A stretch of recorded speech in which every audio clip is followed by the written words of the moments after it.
Blog Talk Radio. Live from Washington, D.C., it's Quintessential Listening, Poetry Online Radio.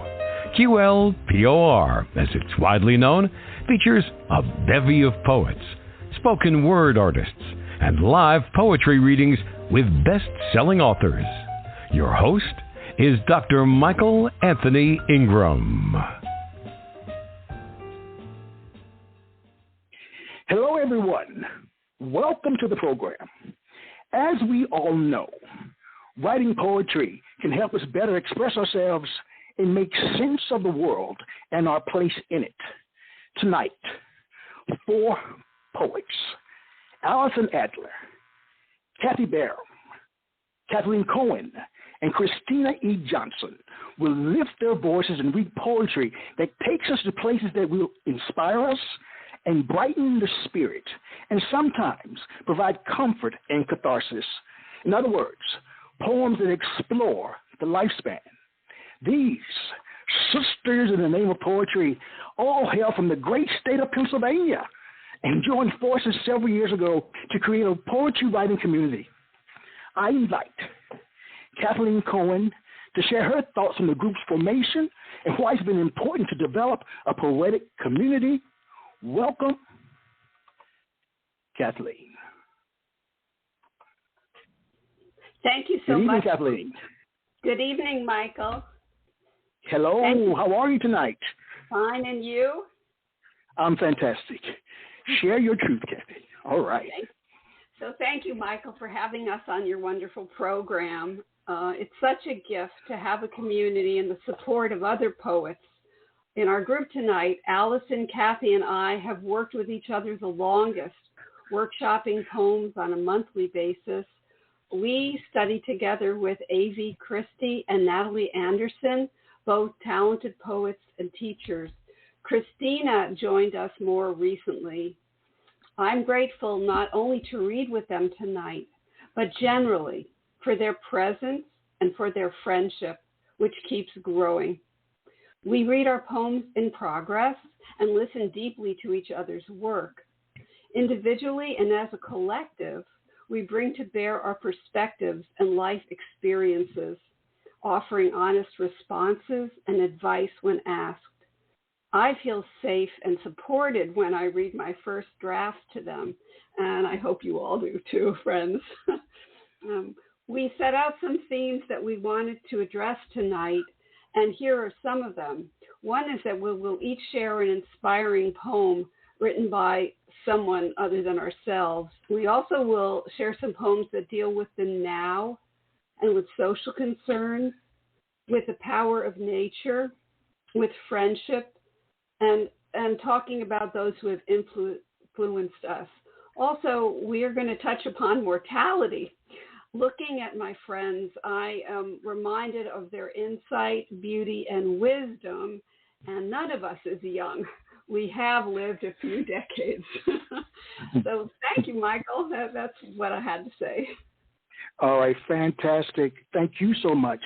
Our very first poet tonight is Allison Adler. Good evening, Allison. Hi, good evening, Michael. Am I Hello. getting through? Yes. Can you hear me? Fantastic. Okay. Yes. All right, great. Okay. So I'm going to introduce myself. I live in Valley Forge, Pennsylvania. I'm a mother of 2 sons and 2 grandsons. I've been a psychotherapist for 40 years, but I began my working life as a poetry therapist in a psychiatric setting. I've been writing poetry again for the past 20 years, thanks to Kathleen Cohen, who just introduced us to the group, to everybody listening. And Kathleen Cohen is the person who invited me back into the world of poetry again. So I wouldn't be here without her. So that's Kathy Cohen for you. I'm choosing to begin my reading with a poet named Hilda Morley, who I got interested in about 8 years ago, went looking for where is her work. She's no longer living, and found out that her work is boxed in the Berg collection, which has many wonderful famous manuscripts at the New York Public Library when I started researching her.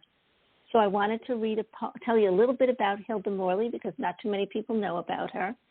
She was born in 1916 in New York City to Russian emigre parents, but moved to Palestine with her mom at 15, went to college in London before World War II, and then returned to New York City during the Blitz to work for the Committee for Jewish Refugees from Germany. Her first husband, Eugene Morley, was an abstract expressionist painter and introduced her to artists in New York. Many of her poems were written about art or artists. Her second husband of 20 years, Stefan Volpe, was an avant-garde composer like a John Cage, and I think they were friends. And they were friends with many writers and musicians in New York City.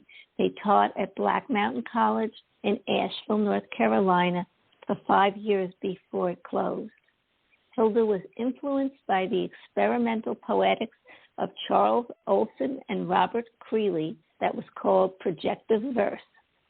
Focus was on the breath to inform the line, spacing, line breaks, and punctuation. Their goal was to transfer energy from the writer to the listener, as opposed to the traditional method of poetic composition based on received forms and formal measures. For them, breath determined everything rather than rhyme, meter, or sense. These poems were scored like music as they composed them aloud and then scored them. Hilda did not publish anything until 1976 when she was 60, a few years after Stefan died from Parkinson's. Several books followed, and her last book, The Turning, was completed just before she died at 82 in the year 1998. She spent her whole life working on Stefan's biography. And you can read more about her if you like her work from poets.org or the Poetry Foundation. And her poems look very different on the page with spacing, odd punctuation, and unusual positioning. So I'm going to read a poem called A Lesson in Floating for Sally Appleton. And I'll do my best, but it's hard to read because it's not standard lineation. Leap out into the air to begin with. You'll find more of a footing there than you thought possible. Once you're out there floating, 1,000 undiscovered arms and fins, wings and legs will sprout to hold you up. And if you keep on moving, but then only, new kinds of breathing will begin. You will grasp in your arms what seem to be empty, wind or mist or merely a draught of air before the very coldness of it throwing you forward in great strides, unbroken leaps and hurtling lunges that can stretch you. The cold air filling your bones and veins where it grows rounder, pulls your weight upward and farther, where whatever is cold grows warmer when mixed with breath, yours and fuller, to pump itself through your eyes and outward so whoever remains below can see something in the air, can see a fragment of it shifting ahead, the cresting of a new substance we can't yet give a name to. But try it. Learn to immerse yourself in strangeness, which seems like coldness only when it's unused. If you need wings, fins, arms, then find them. Whatever can tire you dissolves with the mist. There is no arrival unless it is always. No support there unless you give it. O beauty of trusting to the bottomless air. Light is the element. It is inexhaustible. And it ends with no punctuation. So you're out floating in space. The first poem of mine that I'm going to read is a sonnet. It's written for my friend's daughter after a difficult delivery of her first child this summer. It's titled The Wait for Susie after the birth of Miles. Your basketball of a belly was large as my own that summer 40 years ago, awaiting my son's entrance through the portal, his head crowning, ordinary as a sunrise. I breathed and pushed, the nurse naming callers, my mother, father, brothers, grandmother.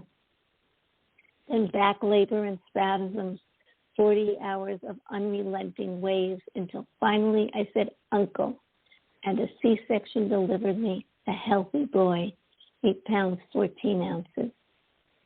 It would not be the only time my body disappointed.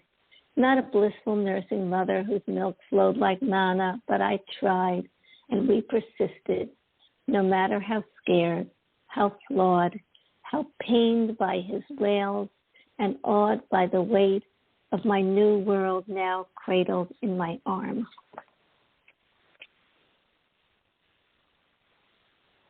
Last time I was here, I read a poem called Ode to Tasha, who was my next to last dog. So I felt I owed our newest, who's been with me for 8 years, us for 8 years now. I thought Pretzel deserved a poem. So this is called Ode to Pretzel. Just a white terrier mutt, you're no one regal or entitled. Your feathered tail a flag announcing joy or pleasure, permission to come close, closer. Then your exposed belly invites, rub, but please be gentle. Rescue when you were 2 or 3, your rib healed, perhaps a mother, but we have no history. Your brown nose rubbed raw, eyes muddy pools, darting from shadows, but oh, playful puppy inside. Now, 8 years later, you prance around our garden pathways like a proud landowner surveying her kingdom, and roll in the mulch to reclaim your territory where another has slept or peed.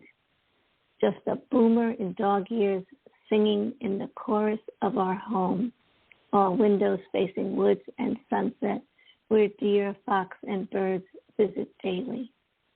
As I head toward the door with my keys, your upturned eyes say, please take me with you. Jumping for joy when I return, pause up, I missed you, hugging my knees. At noon, you await grilled cheese on pita. All evening, you nap on my lap as we watch TV. My barometric pressure decoder, you tremble hours before rain. In your early days, baring your teeth at women with pointy shoes, now you sleep at my feet. Oh, daughter of patience, of unconditional everything, who rescued whom?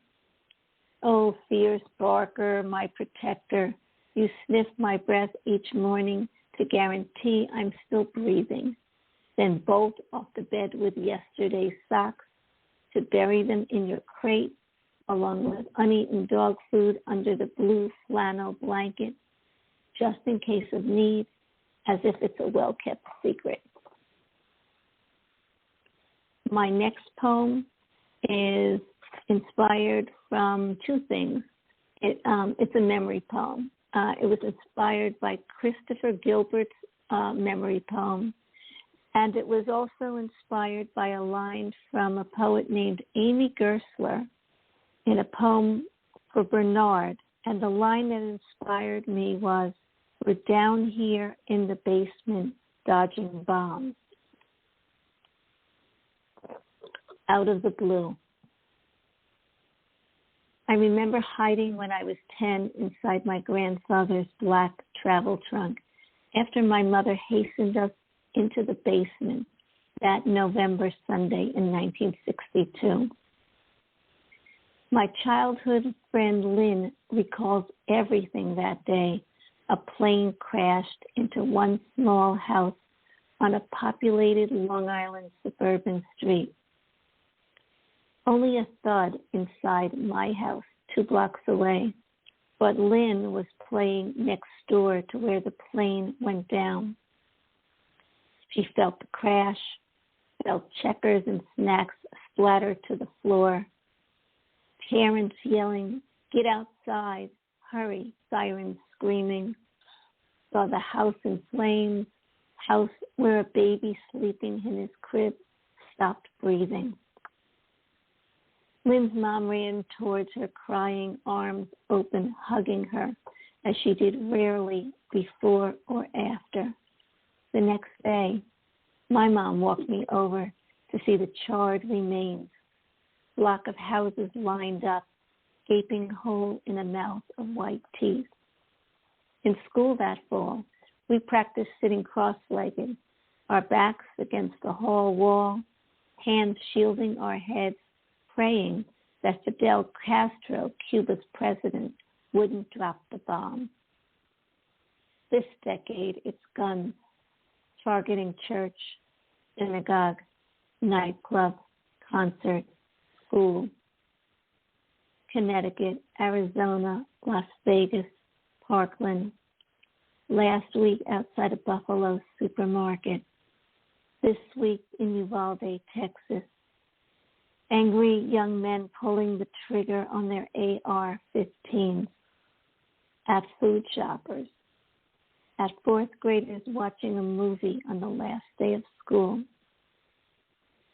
I remember sitting on my front porch facing the green ash tree. I was 10, listening into silence for planes, my mind an erased chalkboard, waiting. No words for, and now I'm going to read. Last time I read 2 poems for my mother, so this time I'm going to read 2 poems for my father. The first poem is in the form invented by Jericho Brown called The Duplex, which is a poem of couplets, 14 lines, so it's a combination of sonnet, puzzle, and the blues. And in these couplets, the first and the last line are repeated. Solid as gray granite for my father. My hand resting in my father's after his stroke. Hospital bed in the living room, that long year he laid. Light streaming in, that long year in the dying room, where he lay silent, patient, with no complaints. A patient waiting for breath to leave him, life no longer a gift, no longer a participant, no longer a gift giver, but a reluctant recipient, choosing quiet surrender with grace. Call it graceful surrender, a practiced silence. And when his eyes chose to see you, you felt chosen, selected, fully seen. His bearing, his being, solid to the bone to the core, to his still beating heart. After his stroke, my hand resting in my father's. The next poem for my father is a recent poem that came out of a dream. And you should know that my dad died over 10 years ago. But that I don't know that in this dream. In the dream, my father still speaks to me. And this is also in couplets. Sitting in the aisle seat on an empty plane, I always choose the window. I never choose the aisle. I am the only passenger. Has it been 8 months or 8 years? Every day after dinner, I call my dad, who's in Florida, lying in a hospital bed in the living room. His body still, his voice weak. 9 months after his stroke, but he still rallies to chat with me and asks the usual question. I'm sitting on a plane, I say. Am I traveling with him? Why else would I be here? The minutes hang. I have all the time in the world. I ask, what are you doing? Not how, but what. I'm bicycling, he says. And I almost believe him. But on Brooklyn streets, he never learned how to ride a two-wheeler. Too busy shooting hoops with Spinny and Larry. My dad, Speedy, held the pink bicycle seat, and when he let go, sprinted for blocks beside me. As I awaken, I remember his ashes resting in the cloisonne urn facing my garden. So I have two more poems. This poem, I had a stroke in December of 2016, and I didn't know it. And the day after my stroke, I walked around New York City. And this poem is about the experience of how I felt post-stroke, not knowing I had one, walking around New York City, and how I felt connected to something larger than myself. It's in the form of a sonnet, and it's spoken from the bird's point of view. So it's the bird speaking. After the stroke, or as the crow flies. That December morning, we fly 40 blocks south along Central Park West, above bare trees. Her down coat, my black feathered sheen. No raucous cawing, two beings joined together. I perch on a branch, she sits on a bench. We glide forward, threaded. My wings, her 10-toed feet. Sky, a sequined pool, cold propels us. Her breath forms tears. My wings brush her cheeks. Above and below the pull of a power, no words for. Blue world, silent as a swimmer, navigating the brain's internal workings in search of unclogged pathways. We climb, we glide in transparent light, our tethered world, fluttering. And this is after W.S. Merwin's poem, Anytime. And my last poem, which is a list poem, the title and the epigraph are from Ocean Vuong's new book. And it's his title and epigraph, Reasons for Staying, because this body is my last address. Ocean Vuong, if the teacher knocks, I'll open the red door. Around the dinner table, 4 couples who share a 40-year history. How the feather leaf maple bows to welcome me. Because sunset's kaleidoscope surprises even the sky. When a red-tailed hawk circles over, I feel the pull. At summer's close, 2 apricot roses bloom finally. Rolling in my Zen garden, a litter of 4 fox kits. Delight listening to my gap-toothed grandson's list as he learns to read. Because I'm still a portal for offering and receiving. A thrift shopper's find, Murano glass ashtrays, Nakashima table, salt and pepper shakers, Kandinsky lithographs, purses, bracelets, boots, belts. How live music propels my feet. Because the underself recognizes signs. Hummingbirds sip at the feeder, their ruby necklace glittering. Because now I see through my mother's eyes. My body no longer my enemy. How the garden demands weeding. I almost forgot the bluebirds nesting because of unpredictable laughter. And when the teacher comes, I'm ready. Thanks for listening. Wow. Allison Shore Adler, I'd like to thank you for sharing such beautiful and touching work. Beautiful. You're welcome, and touching. Michael. Thanks, Michael. I have a question for you. Okay. All right. When you think about your life and your earliest poems, how does your message differ today? So here's what I have to say. I thought you gave us this a little in advance, so I had a little chance to think about it. So All right. we cheated. So what I wanted to say to you, Michael, is I don't think I have a good answer to that question, but I'll tell you what came up for me. Okay. And that's that I don't think about my message very much, and I'll be interested to hear what my other friends say. Because for me, the poem is like the way I think about therapy, not surprisingly, since I'm a therapist. It's a conversation that's always personal and particular and in process, and an exploration about where and how and who you are in the world at any given point in the time. So it keeps changing. And when I'm writing a poem, or trying to write a poem, or beginning to write a poem, I'm talking to myself in the beginning. And the poem's an exploration that begins in one place but keeps changing, can travel anywhere as images and insights expand the original theme. So often the process, and I think this is what excites me, and the messages are surprising to me. But when the poem's received by others, then it becomes part of a larger conversation. And of course, being 30 or 50, or for me now 70, your lens on the world keeps evolving by what you've lost and what you've found, by all your experiences. And of course, as you age, time becomes much more precious. So those are the things that your question made me think about and reflect on. All right, very nice. I would like to bring in your sisters for their comments. Okay.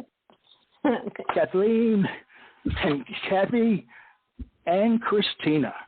What are you all thinking? What are you thinking? Anyone can share. Really powerful images in the work that she's read tonight. It's so funny because one of the things I wrote down in particular was the bird speaking and the wings brushing against the cheek. So I was just really struck by the imagery. Right. Someone else, what are you thinking? Kathy Durham. Allison, thank you. I've heard some of these poems, some I haven't. I see so much growth since when I first met you. Your exploration, the leaps you make. I love the pretzel poem. I'm a dog lover, and I love the humor in that. I love the compassion in all your poems. So right on, sister. All right. I like that. All right. Thanks, Kathy. It's Kathleen here, and I'll just quickly add, I've heard some of these in process, and your incisive intelligence and humanity always comes through, and I just love them and touched to hear them. So thank you. Thanks so much, my friend. Allison, I think I'm going to break my own rule here. I said I wouldn't, but I am. I'm going to ask this question. Do you think you were meant to be a poet? Yeah, probably I do. I think that I was writing when I was young, but I was songwriting. So yeah, probably. And then somewhere in the middle of my life when I was busy working with children, from like 30 to 50, and I was busy working also, and I had young children, I stopped writing in that kind of way. So when Kathy Cohn invited me back into the poetry world, when we became good friends immediately, and I thought, I don't know anybody who's a poet, so she's also an artist, but so I think when she invited me into that world, and then we went to the Dodge Poetry Festival, and it was right after 9/11, or maybe it was the year before, 1999, 2 years before 9/11, and then after 9/11, to be in a place with all those poets together, talking about what was going on in the world in a traumatic time, I think was very, very moving and very important to me. So I think I was a poet in a lot of ways, and I used language as a therapist, but I wasn't really writing until then, till I was probably closer to 50. And that's because of Kathy Cohn inviting me into that. All right. So, yeah. Very nice. I think so. And my last question is, what surprises you most about being a poet? Me? What surprised me most? Yes. Well, there's so many things that are really wonderful and surprising. I've met so many wonderful people. I have a whole new world of friends from all over the world, and with famous people and regular people, and they all love poetry. And so, like you have this show that loves poetry, Michael, and poets are really important to the world. And I think most people look. I remember my friends looking at me when I told them I was going to write poetry, like, I was like there was something really wrong with me. They were in the regular world, and they thought I was a regular person, and then all of a sudden I'm a poet. So I think that some people don't really understand what poetry can do or offer in so many ways. So, yeah, I mean, that's what I can say about that. Well, thank you, Allison Shaw-Adler, again, for sharing such wonderful, touching work. All right. You see, sisters, why I need to ask those two questions. Were you meant to be a poet? And what surprises you about poetry? I have an inquiring mind. I want to know. So I've got to ask. All right. Our next poet tonight is Kathy Barham. Thank you, Michael. Thank you, listeners. I'd like to start with a poem written by a dear friend of mine. She was a dear friend to Kathy and Allison's also. She was a wonderful poet in her own right and a wonderful mentor. And we lost her in 2016. And this is a poem by A.V. Christie called Winter Miniature. We speak of seeing the big picture, but what of the little picture? Size of a postage stamp, snow melt, hastening, saying in the ditch a light note, what's more, what's glorious, reaching all through you, suddenly.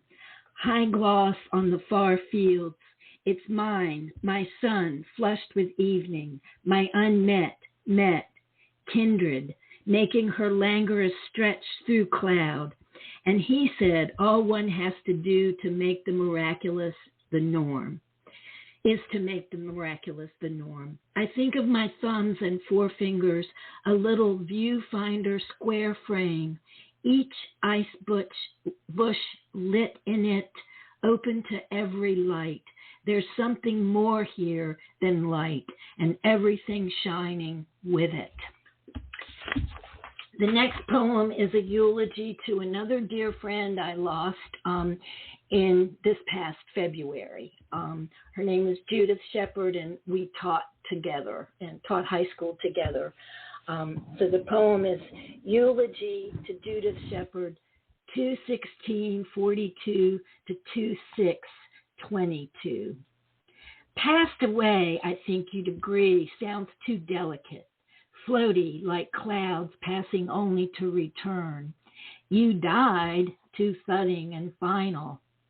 Despite your cancer, you persevered and kept that verve, audacity, and mirth until the end. So when you lay in hospice so diminished, so silent while you slept, we were ill-equipped.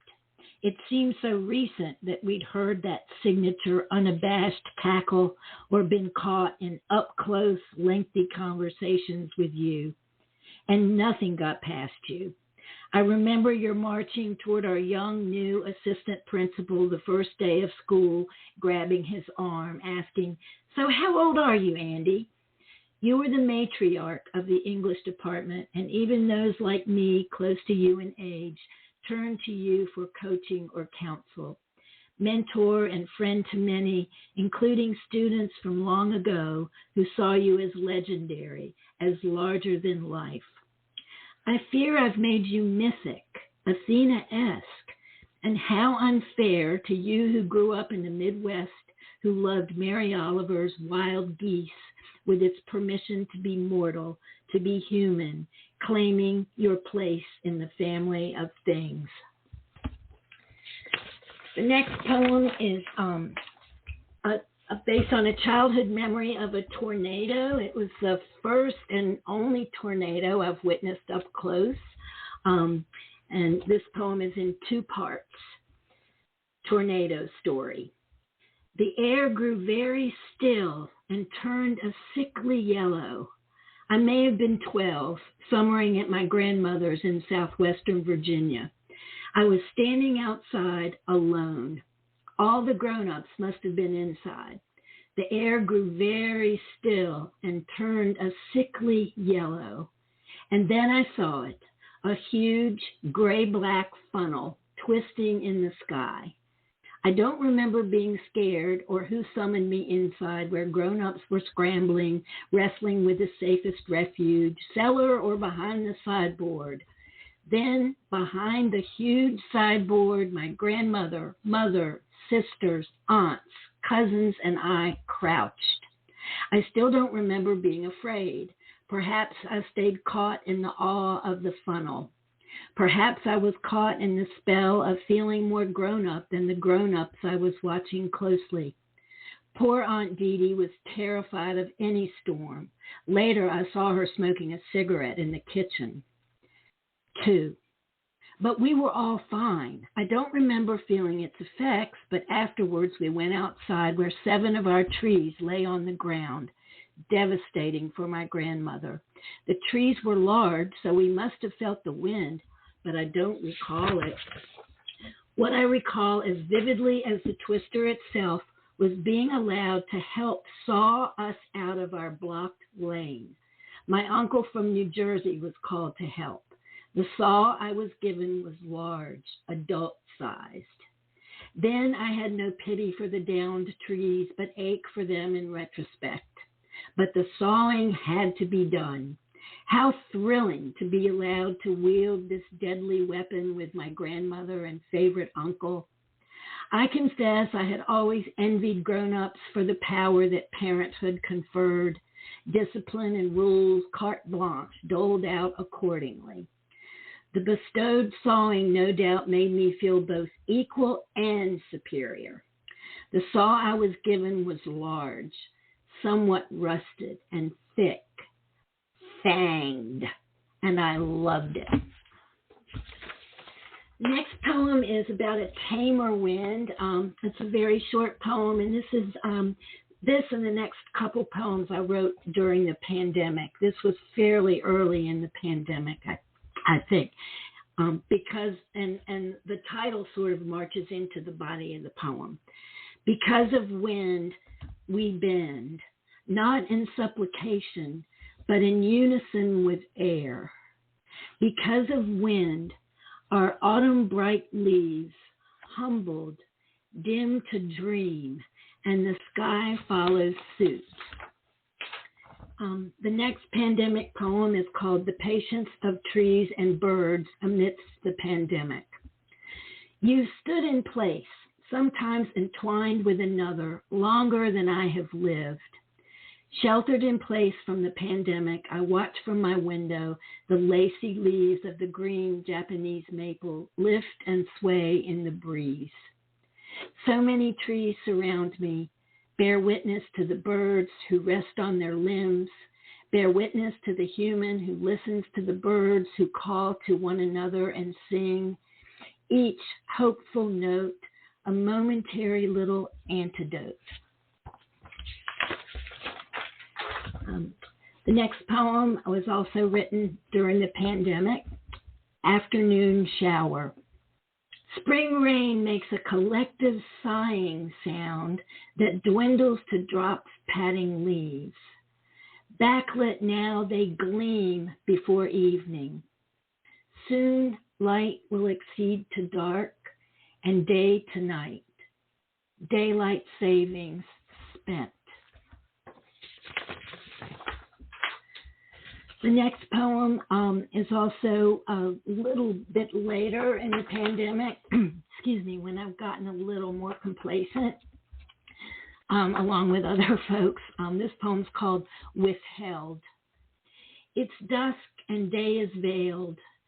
Trees and grass lose definition as if suspended, permission to relinquish after a day of goings and doings and tickings off a list with smug satisfaction. This blurring soothes.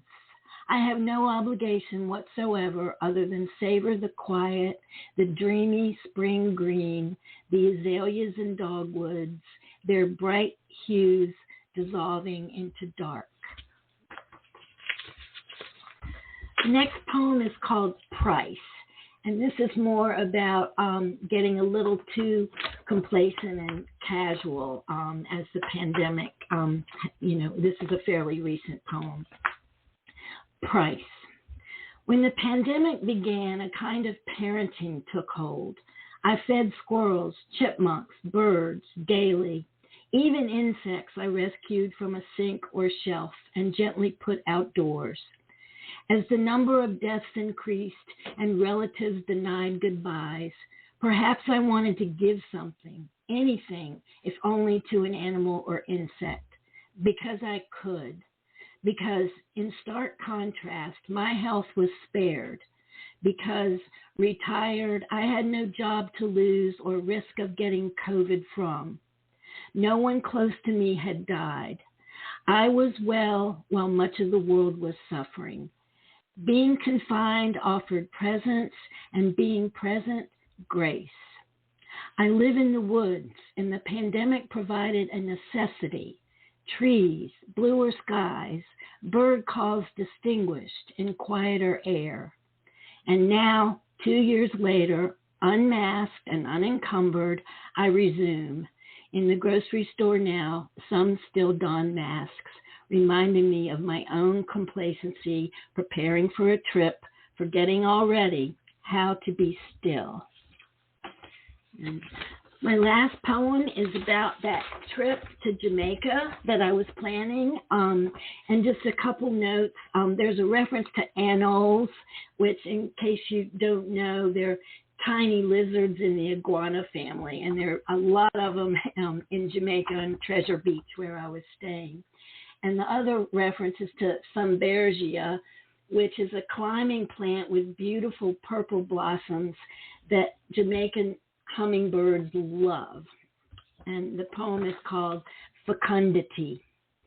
An ugly, dirty sounding word beside my waspish childhood mores. Here in Jamaica, I eat mangoes that fall like manna, peeling them with my teeth, burying my face in the sweet, sticky, stringy orange mess, then jump in the ocean to wash it off. Proliferation abounds. Mangoes, bananas, passion fruit, anoles, tiny surprises on a wall or tree. Large, loud hummingbirds, canary yellow-bellied and scrappy, raid the purple Thunbergia. Huge bird of paradise leaves sway in the breeze, casting shadows that catch me off guard. Meanwhile, the waves keep repeating themselves, susurrations or giant sighs. It's my last day in Jamaica, my last day waking and falling asleep to the Caribbean's murmurings, as if tempering those bawdy terrestrial displays, so unlike the tame terrain I returned to, Philadelphia suburb, sylvan and white. Thank you for listening. All right. Thank you, Kathy Barham. You know, as I listened to you, you shared with such conviction and strength and power. It was wonderful. Thank you. I don't know, but I felt like, I was thinking about it, that it seemed to me as if you walked into your skin as a poet. That's how I felt. I like that. Thank you. Yes. Well, I want to ask you a couple of questions. You know me. All right. When you think about your life, as I asked Allison, and your earliest work, how does your message differ today? Well, when I first started writing poetry, most of them were either laments or tirades against those I thought who had wronged me. And as I get older, well, first of all, I find that self-boring, pretty predictable, very adolescent. So I find I'm more interested in one, writing about, and two, others. And I also feel like a lot of my poems seem to be about stillness, and it's almost like I'm trying to capture the unsayable. Like what I write, I feel like I'm almost writing between, I'm writing in spaces between the words, if that makes any sense. Yes. And yes. I know I'm on the brink of I'm on the brink of writing differently, and I'm not sure exactly where I'm going, but I think it has something to do with trying to capture what is otherwise unsayable. All right, very nice. Very nice. Do you think you were meant to be a poet, my friend? Well, I've been writing poems as long as I can remember. And as I said, I usually wrote because I felt I was misunderstood or misjudged. Okay. But I All right. find out what I'm thinking or feeling by writing. I often don't know what my poem's about until I get to the end of it. And even then, sometimes I don't know what it's about. Well, what surprises you most about being a poet? I want to echo what Allison said. I'm surprised that poetry has becoming so acceptable, and you know, people are self-publishing. You run into poets online, and anyway, I just love that poetry seems to be coming back into vogue. You know, at one time, poets were considered bards; they were honored. Yes.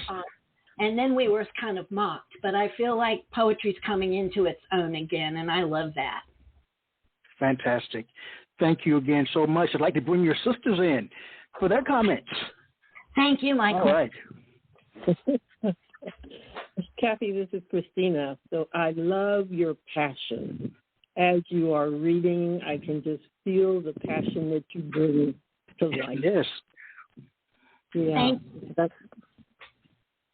And I want to say, Kathy, I think this is one of your best readings that I've ever heard you do. It was fantastic. Just your strength and your conviction, and just the music of your words. So. Yes, it was.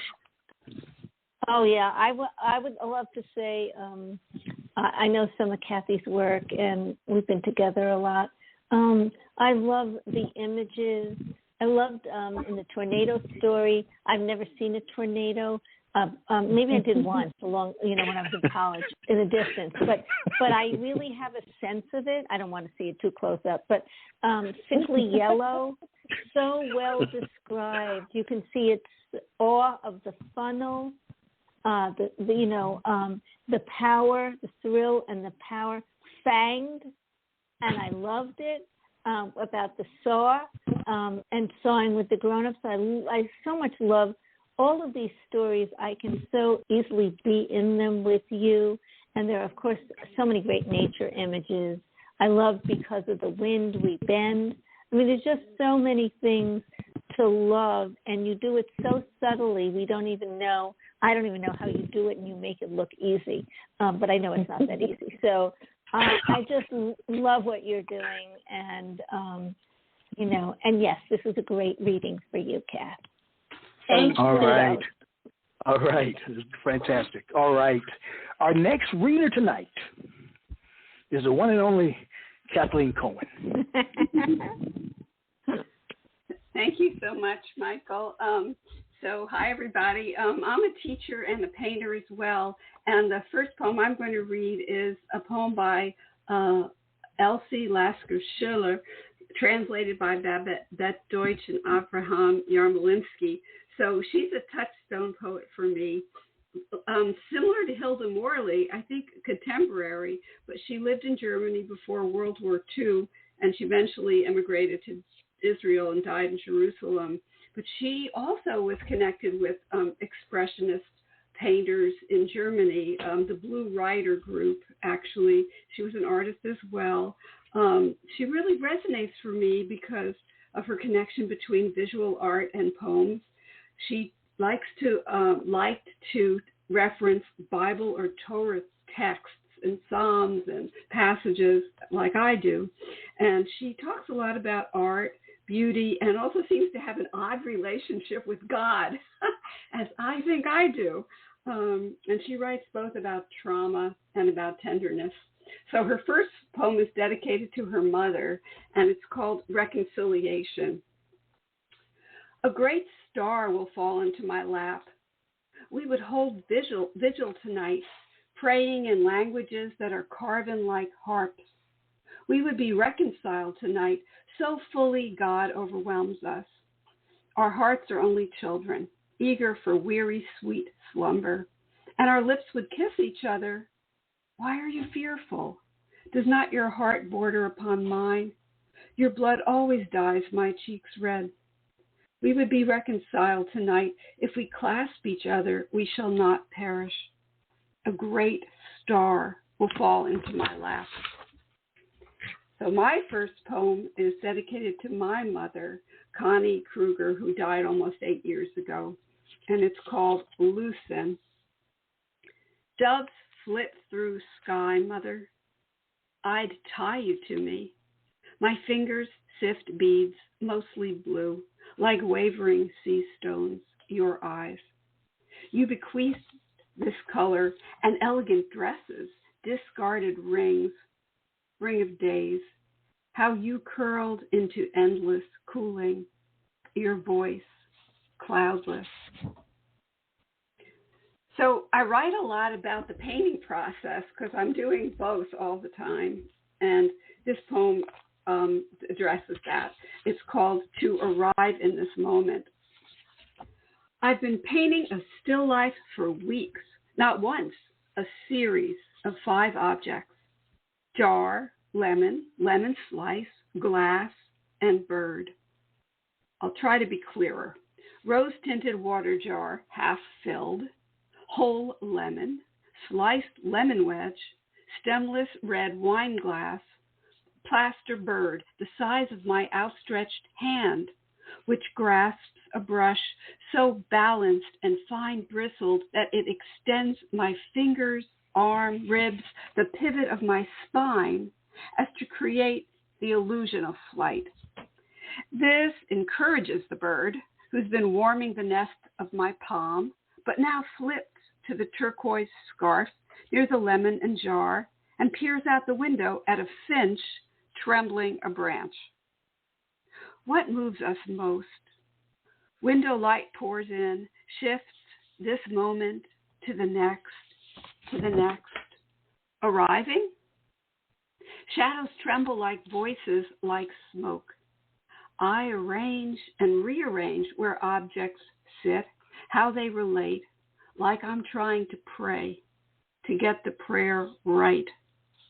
Maybe it's my counting.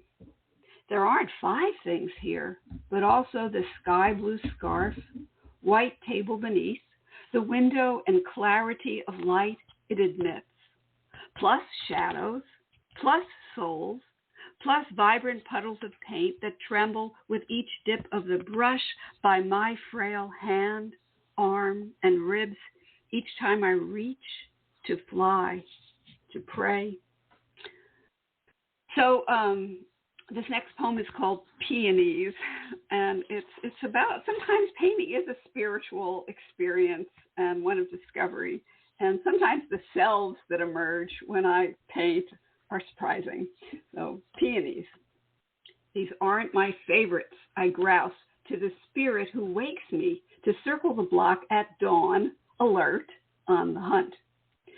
She loves to transgress, leaping fences as I lurk and scan for neighbors gulping coffee in doorways, eyeing me suspiciously.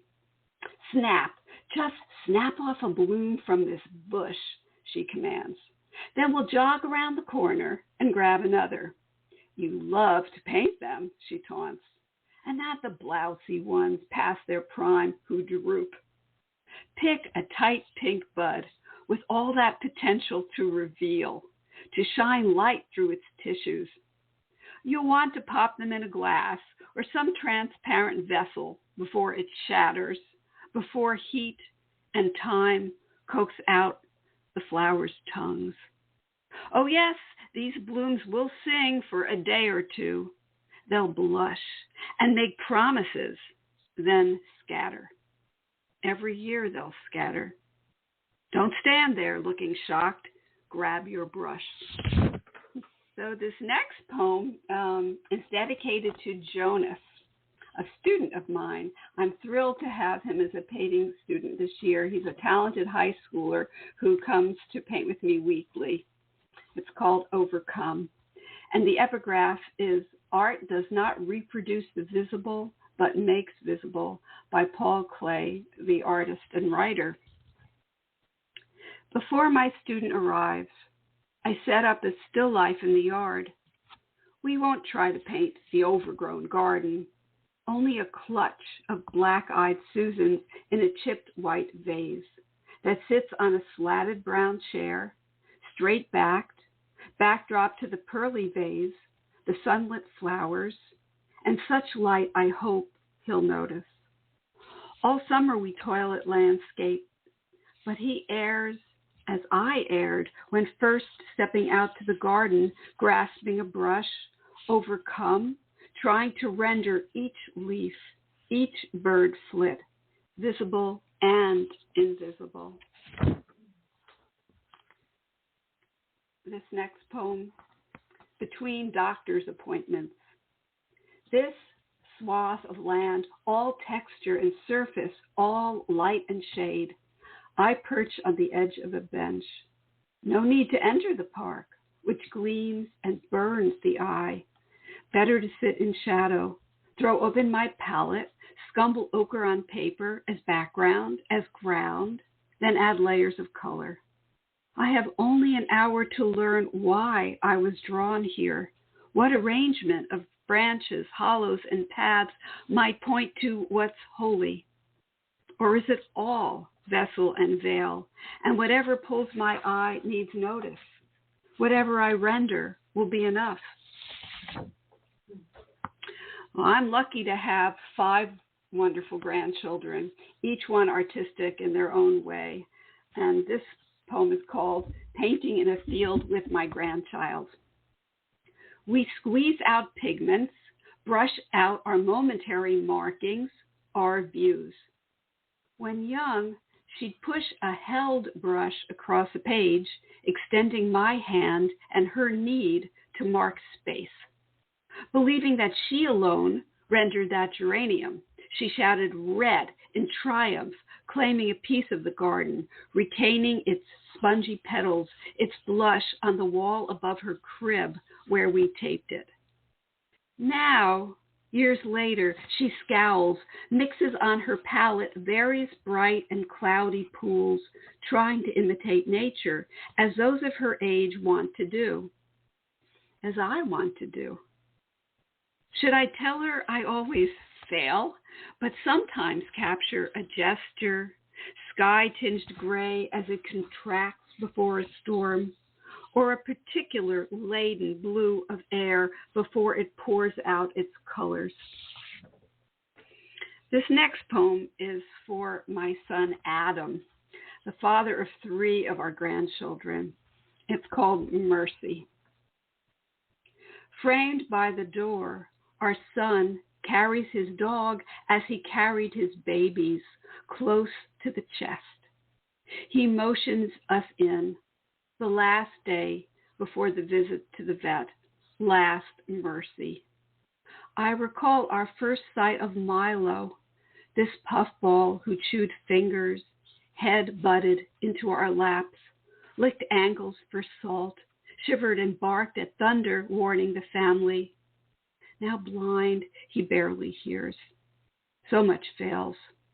But he burrows into my arthritic hip and sleeps as I whisper of past hikes, rousting chickens, burying our socks under the couch. So I'm lucky to be connected with a wonderful project in Philadelphia called the Soul Shot Portrait Project, which connects families of victims of gun violence to artists. So this year, I was honored to paint a portrait of Kaylin Johnson, called KJ, who was killed at age 16 last July, and this poem is dedicated to him. It's called After Image. Painting KJ's portrait, I peer at this beautiful boy, shot in his parked car, waiting to ferry friends to soccer practice. His mother sends me photos that capture his smile, his jaunty shoulders. I can tell he was quick with jokes, sparking others. His mother says he jumped to carry heavy bags for older neighbors, even strangers. The boy who shot him was a stranger. Afterimage is illusion. The brain persists in seeing what's removed. Sometimes color memory is repressed, sometimes brighter. I cry when I take up the brush. What about his skin tones? The reference photos lack saturation, and I've never met him. Or the background. Red brick for urban houses. Should I choose cobalt for sky? Something hopeful? This next poem is about climate change. It's titled Comfort, Oh Comfort, and the epigraph is from Isaiah, Speak tenderly to Jerusalem. Daisies lie parched in their beds. Black-eyed Susans, stiff as straw, clutch yellow-petaled hats as if this could protect them from molten sun, from drought and dust. I resent Jeremiah's. I want to speak tenderly to my heart, but the heat is relentless. Leaves wither, figs shrivel on the vine.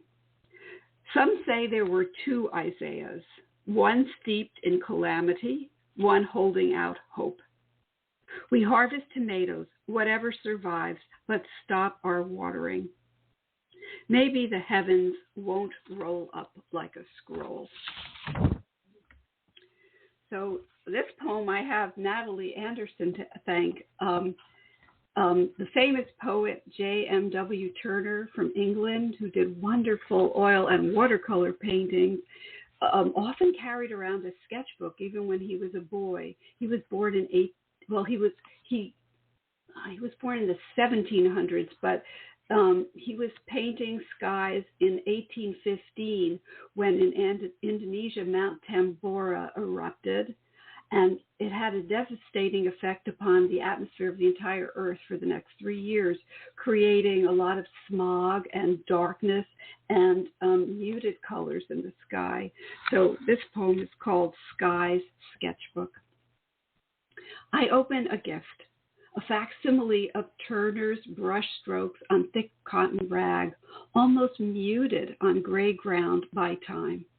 I picture the artist as a boy, sprawled on the heath, flicking cobalt washes over rectangular surfaces as clouds masked or flew apart. Some pigments have proven fugitive over time. Carmine from cochineal beetles, natural indigo now faded to gray. Only glints of blue remain. Still I study these pages and seek what must have soared above him, glimpse of thin blue fingers through ash and fog, like what hovers now. It said that pillars of smoke surrounded the Israelites' tent and descended to muffle God's voice. And still we build the fires for our own burnt offerings. So my last poem is about my mother. It was written this winter. Seems odd to read a poem about cold and winter now, but I have hope and trust that we will have cold again next winter. It's called Winter Flowers. It snows all week. A friend posts an image of peony buds so ripe they might burst. She says they can be stored for months in the freezer, stripped of extra leaves and laid flat in damp newspaper. Then presto, you can carry blooms to the table anytime, no matter how white the sky or how blank. My mother kept bushes near the porch and pressed them into our arms when we rushed home, the children fussing, needing naps. She thrust clippings into the car, blooms askew, so fragrant, so overwhelming that we'd laugh. As I do now. The sky so stiff, no green or blush in view, but something is unfurling. Thank you. Kathleen Cohen, thank you. Splendid as usual. I felt as if I was sitting beside you as you were reading. Thank you. Or peeping over your shoulder seeing what you were planning to write. When you think about life and your earliest poems, how has your message differed today? It's a great question, Michael. Interestingly, the cadence and the music of what I wrote when I was in 5th and 6th grade, when I started writing poems, is very similar. And some of the images are similar. I still really am connected to nature and to others, and birds always appear in my work as kind of a spiritual image. But now I have longer sentences than I did, and longer poems that dig more deeply and have a lot of questions. I'm definitely also influenced by my lucky experience to have become a painter. And so now my poems really talk a lot about the painting process, and words and images interact all the time. And that's what's different for me now. All right. Do you think you were meant to be a poet? Yes, definitely. I was a really shy, introverted child, and very sensitive for sure. And this was like someone who didn't want to talk too much. And so this was a wonderful way for me to inquire of the world and of myself, what was going on, and try to understand things more deeply. So, all right. Yeah. All right. Finally, what surprises you most about being a poet? That it still keeps coming, that I still have so much that I'm curious about or want to share or learn about. And then what Kathy and Allie said, my life has become so rich through poetry, friendships, and new ideas, and also the work I did for the last 20 years helping to build Artwell, which is an art and poetry program for students in Philadelphia. So it really, was like my life's work also. So that, I'd say that. Very nice. Very, very nice. Your sisters, please share. Please comment.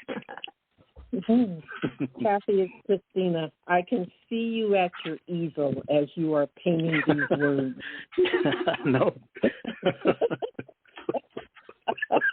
I can too. All right. Other thoughts? Well, I've watched Kathy paint. She comes and paints in my garden, and she makes it look so easy. It's amazing to watch her do a watercolor while we're sitting around talking in the garden. And so I've had the privilege of seeing her paint. And what I love about these poems, specifically around the paintings, is for a non-artist, a person who does not do any kind of art other than poetry, other than writing, it is so intimate to be with a painter talking about how they think and see and what's moving them in ways using language we don't necessarily know.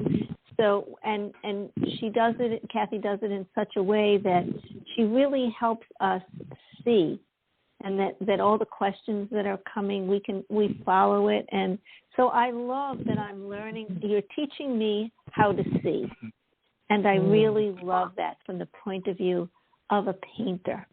And so it's always new and exciting to me. Very nice. Very, very nice. I'd like to echo what Allison said about, I have probably 20 or more of Kathy's paintings. I'm her biggest and I get so many compliments on them. There's this thing I've got going on in my apartment, in my shabby chic apartment.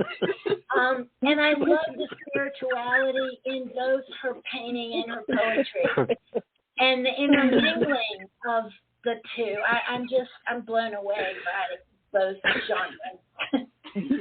Well, it sounds like you could open up a Kathleen Cohen art gallery in your apartment. So if you've got 20 of her paintings, that's beautiful. I did. And wonderful. I like that. Sisters supporting sisters. I like that. All right.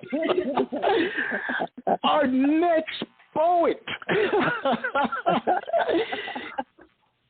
is Christina E. Johnson. Yes. Welcome. Good evening. Thank you. I am a woman of a certain age, and I have many titles. I'm a daughter, sister, wife, mother, aunt, grandmother, matriarch, and a friend. I'm a poet and a fiber artist who dabbles in creating quilts. That tells you a little bit about who I am. I'm going to read tonight, and the first two poems are going to actually be by a poet that I did not know, who was a contemporary of Langston Hughes. Her name is Margaret E. Danner. She was born in 1915 in Kentucky, died 1984 in Chicago. And I was able to obtain her book, The Down of a Thistle. So, the first one is The Bridges of Friendship and Understanding. And the book was written in 1976. So, from Detroit in America to Africa's Zanzibar, from A as Alaska to Z, we must learn to agree that strength will be where friendship and understanding are. The bridge of friendship and understanding stretches from pole to pole. The bridge of understanding stretches from pole to pole, lacing all mankind together in one equal whole. From the great Norwegian fjords to South Africa's diamond mine, our goals are to bind in friendship's dynamic design. The bridge of understanding laces from pole to pole, weaving all mankind together in one equal whole. And the second one, is called And to Their Friends. I rejoice that I know no religion that regards aesthetic friendships taboo. But if I did, I'd break the rules for the soaring that results from association with all of you. And then my next one was me exploring why I like to write. Called writing. A constant struggle to share this gift of love. No longer does it matter how or whether the gift given is accepted, but the fact that it is given. Trusting you with heart and soul, pen to paper the words flow steadily as the ocean's tide against the silken sand. These words pull from the core, tells who I am and where I've been. Risking writing sends me on another leg of the journey to experience aspects of life only to be enjoyed through the adventure of writing. The next poem is about change, and I know many of us go through or sit on the cusp of change most of our lives off and on. So change. Loudly a door slammed. Wait. I listen for a command to move beyond this sheltered place. I feel the urge to be still and wait. Silently chewing on my inner cheek, feet planted, unable or unwilling to move. There's a narrow opening, a sliver of light that begs for an open mind, an open heart, an open spirit. Come, send off the onslaught of negatives. Be about change, constant change. Check the mirror for what was, only to see the future coming at me. Fast and furiously, without apology, it came. I wept. I wept for the renewal of dignity, honesty, and truth, and was overwhelmed by the return of peace, non-resistant to calm and retreat. And then as my first two poems that I read talked about friendship, The next two are about friendship and exploring relationship with friends. God watches and waits. I watched and waited for you to forgive your friend. When it did not happen, I watched and waited for you as your joy dissipated into the night's thin air, wandering away from the love I put in your heart. I watched and waited as you struggled with the pain and agony of being separated from your friend. I watched and waited as you slowly bowed your head, asking me to change their heart to how you thought they should be. I watched and waited as you realized you could only change you. I watched and waited as the light away the darkness and despair that were so long kept you unfulfilled. I watched and waited as my grace descended upon you, and you knew I had touched your soul, enlightening the path on which you would travel. I watched and waited no more, for I knew you had come full circle, having been forgiven, forgiving, and loving as the indwelling Spirit granted you a forgiving heart. I watched and wait, my child, for you to come to me. I watch, but no longer wait as you renew friendship lost and joyful days fill those sorrows past. I watch, and I give you love's freedom. This next one was because I had a friend that always asked me why I was her friend, or she was my friend. And it is simply entitled, You Are You. You are you, I am me. Different, yet so similar it scares me. Our paths wander, twist, and turn, crossing at various intervals, which have allowed us to strip away our outer veneers. We cry together and no longer attempt to hide the painful mornings of times past. We can talk about anything. Yet we hesitantly walk forward collectively where never before ventured. You know me. I know you. Knowing each other in ways words are unnecessary to convey the depth of knowledge. I can pick up the phone and send you a hug, and your smile I hear in joyous resound. Uncertainty then fills the air. You always ask, why do you love me? What did I do to be deserving of this? My one reply is and will always be, because you are you. Unexplainable to me is the effect you've had on my life. There are times when I ponder, but no immediate answer comes. Oh, but I feel good when we are together. Our minds and souls share a common bond, making beautiful music, though sometimes I hear discordant sounds. There's a magical energy flowing through our touch. Friends never momentarily render simplistic interactions. Every level of me is touched by who you are. Reason seems so unnecessary, but I must again simply say, because you are you. Exasperated with my reply, let me attempt in your logical language to expound. You are love. You are freedom. You are smiles. You are support. You are giving. You are knowing. You are perceptive. You are happiness. You are ever present in spirit. Too abstract? You are a knowledgeable, conversant person. You are thoughtful. You are an encourager. You are a child of God, unique in all you are and do. I love you because you are you. You need tangible evidence. I give you abstracts. I am me.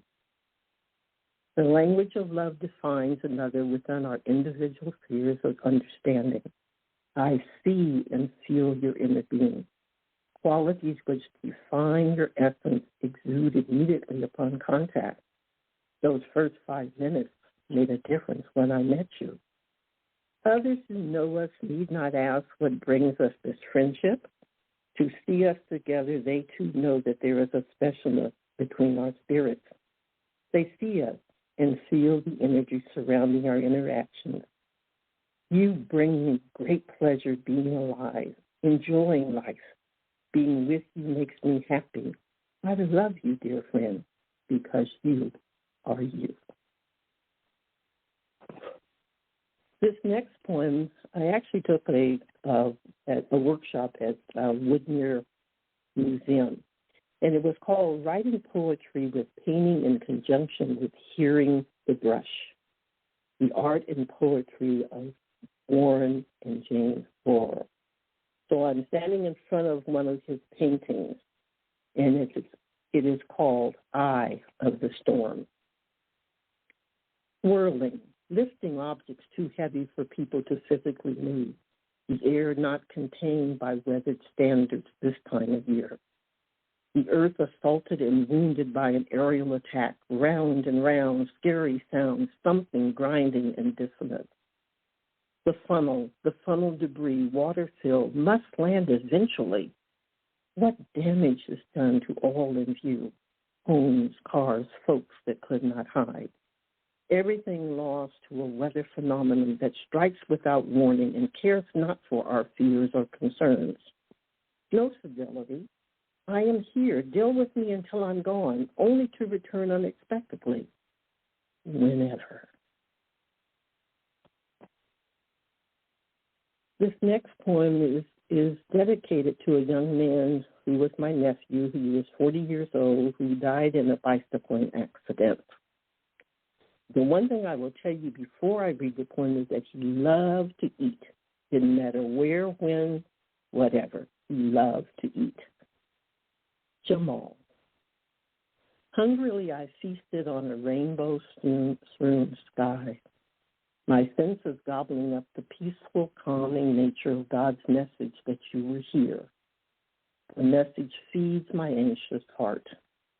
A feast, a luscious my eyes beheld before shimmering away into a soft, fluffy cloud. Clouds which obstructed my view, overshadowing the presence felt. Chunk by chunk, sated and privy to unlimited morsels of finger-licking truth. You are always sitting at my table. You are always welcome at my table. And the last one that I'm going to read is just a little bit about how fragile life is. And I think at the age that I am now, it seems like maybe even a little more so. It's called Life's Miracles. Right here, right now, I am aging. My body talks to me, and I refuse to listen, though I am fearful of the words spewed forth. There is darkness in the uncomfortable, terse words heard. I cannot celebrate the miracles of life when thoughts of death submarine the light of life ongoing. This makes me question the great I am. What do you have in store for me? Me who wants to continue to savor the world around me, to breathe the breath of life, to smell earth's dirt, see the stars, moon, and the sun, to hear children singing, and to treasure with excitement, love, and a grateful heart the life that I have already been given. So I thank you, Michael. I thank you, Allison and Kathy, for trusting me. And I thank the audience for bearing with me as I share my stories. Thank you so much. What can I say, Christina E. Johnson? To me, your work has a delicate and poignant elegance. And when you think about your life, my friend, and your earliest poems, how does your message differ today? You know, I read your question, and the first thing I thought, Michael, as I wrote this, I like to think that I exhibit more wisdom.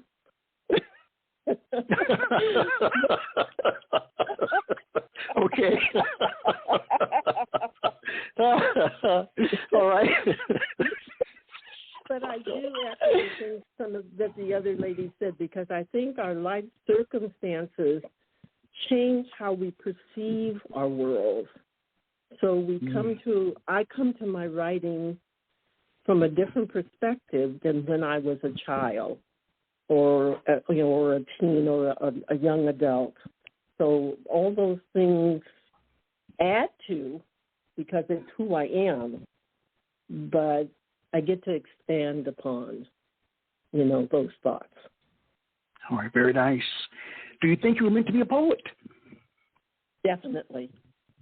Tell me more. I know a lot of my friends won't believe this, but I was really a quiet, shy introvert as a kid.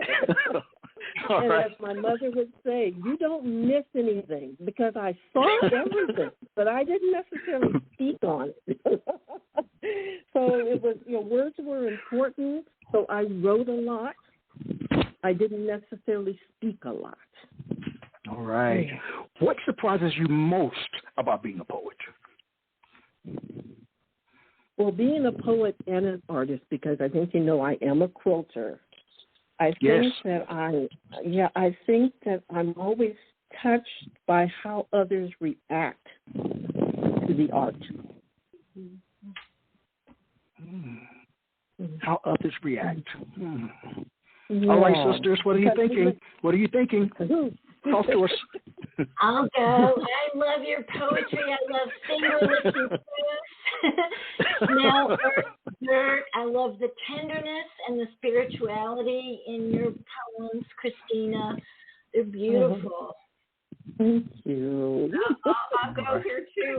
They are elegant, the way Michael says. I mean, you speak with such a wisdom and compassion also, and a lot of spirituality. And I'm holding on to your image of the mirror, checking for what was, but the future coming so fast. And I think you write about aging with such sensitivity, and I learn a lot from knowing you and having you as a friend. Oh, very nice. Thank you. All right. And what I can say just quickly is, for me, what comes through so deeply is Christina, your generous, graceful, kind heart poems. In all of them, it's all you there, and your generous heart. They're generous heart poems, is what I heard, and it's a gift. So that's what I wanted to say. Wow. All right. Thank you all. Thank you all. All right. Thank you, Christina E. Johnson. Very nice. Very, very nice. All right. I guess it's my turn. I'm the brother. Four sisters and a brother. Yes, brother. I'd like to share a piece about my mom. She died December 21st, 2021. I miss her so much. But I'd like to share this piece. And actually, the title of the poem is Shelling Beans. And I wrote it about 25 or 30 years ago. It's my signature piece. And it's the story of a young man who discovers through his mother's wisdom what real wealth is and why it's important to remember the common and simple things in life. And I dedicate it tonight to my sisters in the name of poetry. Here we go. Shelling Beans. In a small southern town, not too far from the one that you no longer claim, I recently visited my mama. I needed to get away from the maddening crowd, the boastful talking aloud. Now, I am no longer what I once was. I left that back there just because. I needed to see her face. Behold, the originator of a race. I needed to let my mama know that her son was truly on the go. You see, in the grand scheme of life, mine was clearly without strife. Had overcome that small-town mentality, embraced big city formality. I was a giant among men, to greed and all too big to fall. I wanted to let my mama know that I had become all that and more. In the kitchen there she sat, big, beautiful, black and fat, smiling from ear to ear. Her baby was home too long that he'd been gone. God's done come, old cousin, as she snickered. You see, some of her boys were in jail, so jealousy oftentimes flickered. Mama, in a loud voice I proclaimed, for you, the world I've tamed. I'm bigger than big, bolder than bold. When I walk, my way is paved with silver and gold. So ask me, Mama, about my plate of riches and the people I've seen. You need some money, Hazels. My pockets are filled with green. Come, son, she said, in a voice both nice and sweet. Come sit here at the table and help your mama while she's still able. Child, what a day I've seen. Grab that sack and help shell these beans. Mama, I said, with an incredulous voice, I came here by choice. I've been out walking with kings and queens. I don't remember anything about shelling beans. You see, shelling beans is what a common man. I gave that up when I left the land. So ask me, Mama, about my plate of riches. Do you need a new dress? I'll buy you one inlaid with gold stitches. She looked at me in her wise old way. Although I did not know exactly what she would say, I knew that it would contain the wisdom of the ages. You see, she lived a good life. Therefore, her life's book was full of pages. She said, son, don't you ever forget, no matter how big you get, the life's about more than being able to walk with kings and queens. Life's about remembering how to do the common and simple things like shelling beans. You see, shelling beans is a time-honored task. And if you don't remember how, then I should have never asked. But it means you've forgotten that true wealth comes from the fruit of the earth, from any place else. What is its real worth? So, my son, tell me your story. Is it only of the riches and the glory, or is it also about remembering how to do the common and simple things like selling beans in addition to all that you've seen? Mama said, in a sheepish voice that trembled, but not by choice, I do remember, so I grabbed that sack and helped shell those beans, and we shelled for went on like hours, it seemed. But on that day, I did not mind shelling beans, because I shelled them at the feet of a queen. Thank you. Thank you. Thank you. All right. Thank you, All right, everybody.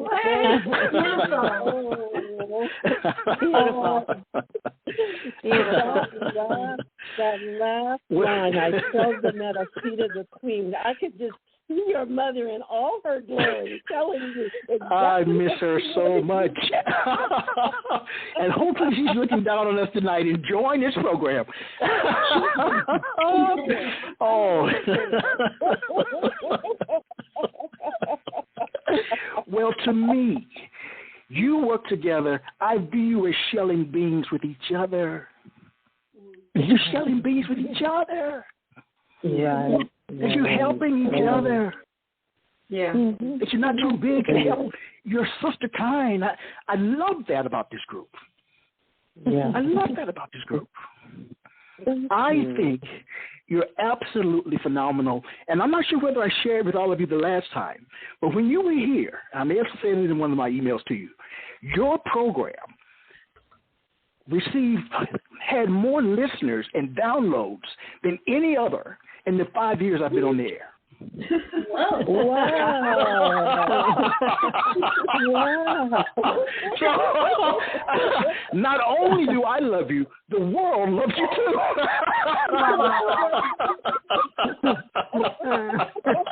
All right. Any final comments? Yes. Poor ladies arrive on your doorstep. Well, look, there are a couple of people, and I know you're like tired and ready to go, but there are a couple of people online that have called in. I'd like to bring them on at least for a second to say hello to you, if that's okay. It won't take long. Oh, all right. Okay. Area code 212. The first three numbers are 686. You're on the air. Welcome to the program. Hello. Hello. Yes. How are you tonight? Any questions for the sisters? No questions. Hi, Colleen. Hi, Tina John's here. And I think Antonia is also listening. I just want to say thank you. Thank you to all of you for your beautiful, beautiful words and feelings. God bless you. All right. Thank you. All right. All right. Let's hear from one more, and we'll call it a night. All right. Area code 215.